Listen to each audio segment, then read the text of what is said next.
Assalamualaikum warahmatullahi wabarakatuh.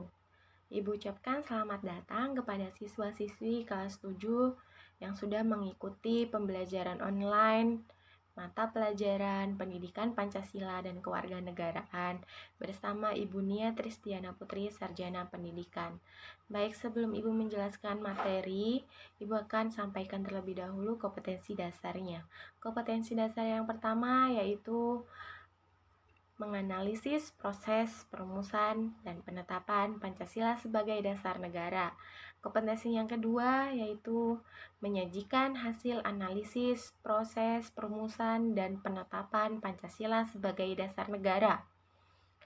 Untuk tujuan pembelajaran yang harus kalian capai pada pertemuan pertama ini yaitu proses perumusan dan penetapan Pancasila sebagai dasar negara dalam sidang BPU PKI.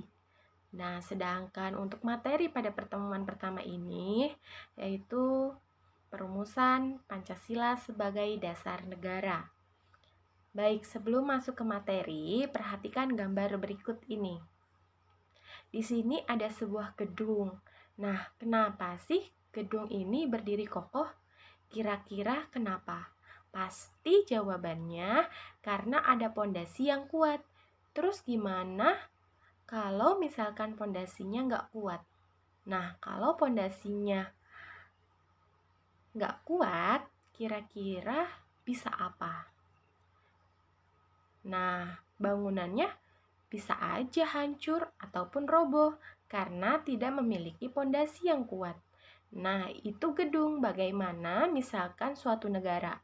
Suatu negara yang memerlukan sebuah dasar negara yang kokoh untuk dijadikan pondasi dalam penyelenggaraan kehidupan berbangsa dan bernegara, tentu harus memiliki pondasi yang kuat agar negara tersebut tidak bisa terombang-ambing oleh pengaruh dari luar.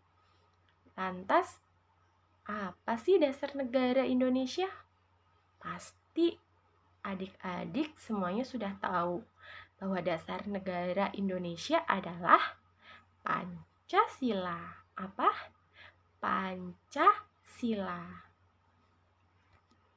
Nah, pada pertemuan pertama ini, Ibu akan jelaskan yang pertama, pembentukan PPU PKI, yang kedua, proses perumusan dasar negara, yang ketiga, peran pendiri negara dalam perumusan Pancasila.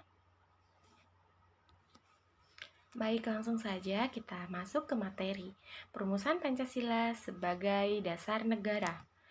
Pada awal tahun 1945, Indonesia masih dijajah oleh Jepang. Jepang menjajah Indonesia selama 3 tahun. Jepang menjajah Indonesia sejak tahun 1942.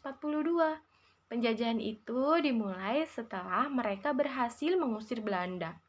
Jepang juga berhasil menjajah beberapa negara di Asia Tenggara. Beberapa negara tersebut antara lain ada Filipina, Myanmar, dan Vietnam. Saat itu, tentara Jepang termasuk yang paling kuat di dunia. Selama tahun 1945, keadaan terbalik. Tentara Jepang mulai mengalami kekalahan di berbagai medan pertempuran.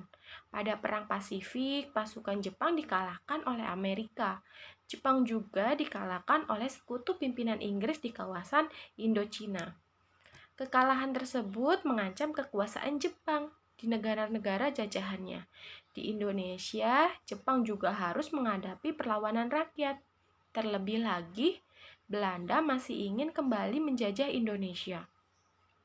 Pada waktu itu, Belanda bergabung dengan sekutu. Perlawanan rakyat dan usaha Belanda menjadikan kedudukan Jepang kian lemah.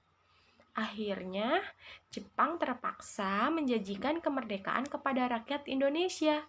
Janji tersebut bertujuan untuk meredam gejolak dan perlawanan rakyat Indonesia. Selain itu juga dimaksudkan untuk memberi kesan bahwa Jepanglah yang memerdekakan Indonesia. Dengan janji tersebut, rakyat Indonesia diharapkan bersedia membantu Jepang menghadapi sekutu. Pemerintah militer Jepang di Indonesia pada tanggal 29 April 1945 membentuk suatu badan. Badan itu diberi nama Dokuritsu Junbi Chosakai atau yang sering kita sebut Badan Penyelidik Usaha-usaha Persiapan Kemerdekaan Indonesia atau disingkat dengan BPUPKI.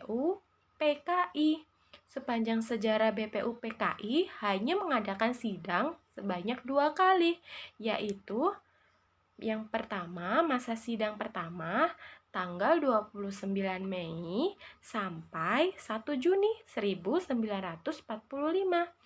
Sedangkan masa sidang yang kedua tanggal 10 Juni sampai 16 Juli 1945.